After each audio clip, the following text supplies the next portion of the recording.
Ini menarik ya kalau kita lihat pergerakan indeks harga saham gabungan hari ini tampaknya juga cukup optimis begitu meskipun nilai transaksi juga masih tipis-tipis di kisaran 11 triliun rupiah. Tapi di sini tampaknya investor juga masih menyampingkan terlebih dahulu begitu terkait dengan wait and see dari The Fed dan mungkin agak fokusnya juga lebih ke sentimen dari dalam negeri begitu ya. Salah satunya juga dari beberapa kaitannya dari laporan keuangan dan juga lain-lain begitu. Nah, tapi kalau dari Anda sendiri Bram melihatnya kira-kira apa sih sebetulnya menjadi sentimen-sentimen utama di perdagangan sepanjang hari ini? Ya, betul sekali Iva, kalau kita melihat begitu ya terkait gerak laju IHSG pada hari ini, nampaknya IHSG bersikeras untuk tidak berlama-lama di zona merahnya ya, karena memang terlihat pula dibuka menguat lalu putar balik ke zona merahnya, bolak-balik di area tengahnya juga antara melemah dan juga menguat, dan akhirnya IHSG kita saksikan bersama ditutup di level 6.898 poin dengan level penguatan di 0,39%.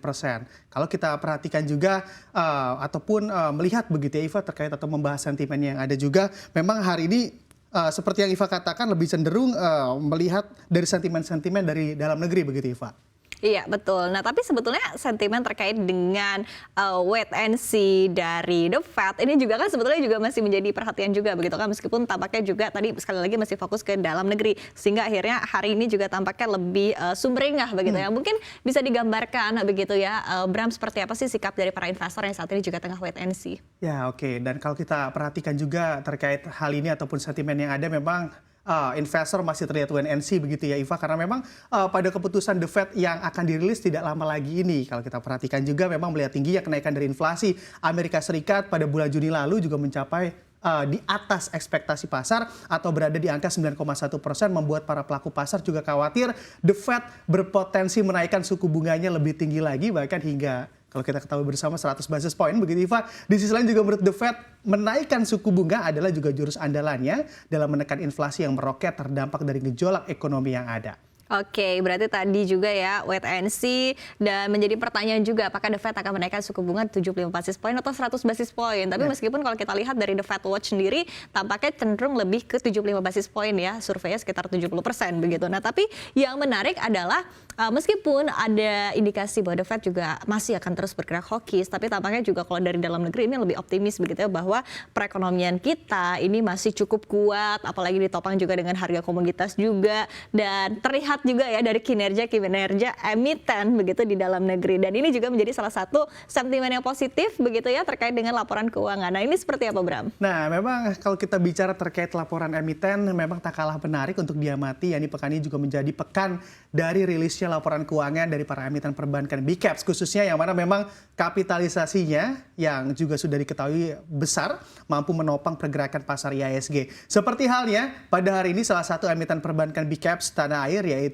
Bank Rakyat Indonesia (BBRI) juga merilis laporan keuangannya, di mana BBRI juga berhasil mencatatkan laba bersihnya pada periode berjalan senilai 24,88 triliun rupiah dalam 6 bulan terakhir ataupun dalam semester pertama tahun 2022 ini, atau tumbuh sebesar 98,38% secara tahunan Iva. Karena memang dan dilihat juga pergerakannya selama 6 bulan terakhir, BBRI juga sukses menguat sebesar 2,86% banyaknya. Nah ini walaupun sudah mendekati begitu ya penguatan di angka 3%-nya.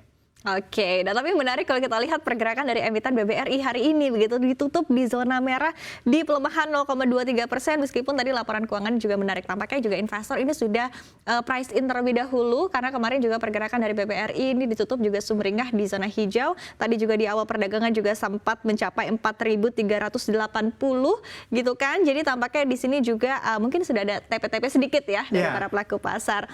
Dan ini juga menarik kalau kita lihat ada lagi Unilever juga ya terkait dengan laporan keuangannya. Nah ini seperti apa Bram? Ya mungkin juga kurang lebih sama begitu ya dengan BBRI dengan laporan keuangannya yang baik. Betul sekali, memang Unilever juga menjadi salah satu emiten yang baru-baru ini turut merilis laporan keuangannya periode semester pertama di tahun 2022 ini Iva. Karena memang Unilever, UNVR mencatatkan pertumbuhan laba bersihnya sebesar 12,6% secara tahunan menjadi 3,4 triliun rupiah pada semester pertama di tahun ini. Kalau kita bandingkan juga, kalau kita melihat datanya juga terkait laba bersih yang dicapai oleh Unilever, dijelaskan oleh perusahaan didorong oleh pertumbuhan penjualan bersih sebesar 7,8% secara tahunan menjadi 21,4 triliun rupiah. Dan juga melihat pergerakan emitennya pun sepanjang semester pertama ini atau 6 bulan terakhir di bursa kita mampu mengalami penguatan lebih dari 10% atau sebesar 13,27%. Presiden Direktur dari Unilever juga mengatakan bahwa memang kalau kita perhatikan juga dari kinerja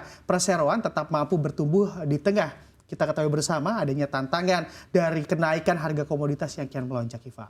Oke, ini menarik ya, kita harapkan juga ini bisa mendongkrak kinerja dari pergerakan harga saham Unilever ya, karena memang selama pandemi kan juga sudah turun cukup drastis, begitu cukup dalam, dan mungkin ada beberapa investor juga yang sudah tidak sabar nih pengen harganya kembali ke harga-harga di sebelum pandemi tentunya. Biar kejemput begitu ya harganya. Biar kejemput istilahnya ya Bram ya. Tapi menarik yang tidak bisa kita abaikan juga adalah terkait dengan sentimen dari pergerakan harga komoditas, dan bahkan harga batu bara juga cukup tinggi ya di perdagangan hari ini. Nah, ini apakah juga menjadi suatu perhatian begitu dari para pelaku pasar, Bram? Tentu, Iva, karena kalau kita perhatikan juga di tengah tensi geopolitik yang terjadi antara Rusia dan juga Ukraina akhir-akhir ini menjadikan sektor komoditas tanah air menjadi sorotan dunia bahkan. Karena dimana kalau kita ketahui bersama harga batu bara kita mengalami kenaikan hingga kini mencapai kalau kita perhatikan harga acuan batu baranya di level $440 Amerika Serikat per ton. Dapat dibayangkan begitu ya, harganya sudah melambung sangat tinggi karena memang perang gas di benua Eropa seraya juga membuat harga batu bara semakin melambung tinggi, lalu juga memang terus melesat. Apalagi kalau kita ketahui tensi dari geopolitik antara Rusia dan juga Ukraina belum menemukan titik temunya, Iva. Oke, dan ini juga sejalan ya sebetulnya dengan prediksi dari sejumlah analis yang setelah beberapa kali juga kita sering ya melakukan interview juga dengan para analis yang menyebutkan juga bahwa sebetulnya emiten-emiten dari batu bara ini juga masih menarik untuk dikoleksi di sepanjang tahun 2022, dan bahkan terlihat juga dari sejumlah emiten yang masuk ke dalam IDX30 dan juga untuk LQ45 juga tentunya ya Bram ya, sehingga ini juga sekali lagi mendukung kinerja dari harga untuk emiten batubara, dan kita harapkan juga nanti sesuai begitu dengan kinerja dari emiten-emitennya. Terima kasih Bram.